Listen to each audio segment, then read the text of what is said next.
So there's extraordinary news today at Mayor's Question Time about ULEZ and the fines and the bad debt problem that's creating for TfL.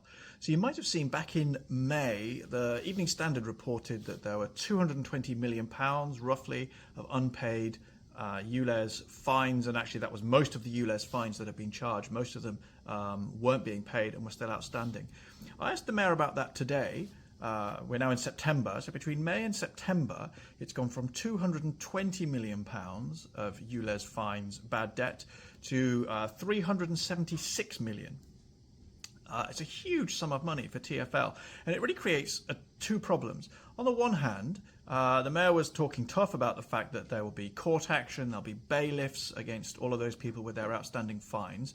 But if these are people with older cars, they can't afford to pay ULEZ, they can't afford a new car, they probably can't afford, between them, nearly £400 million of outstanding bad debt. You just run into the can't get blood out of a stone problem. So what is TfL going to do to really recover that money? Well, that brings us to the second problem, which is that this is now a material factor in TfL's accounts. So back in, 2021, TfL's bad debt stood at £160 million. We were told in July, though, that it had already gone up to £450 million. And that seems to coincide entirely with all of this ULEZ outstanding bad debt. Now, that's a material amount of money in TfL's accounts.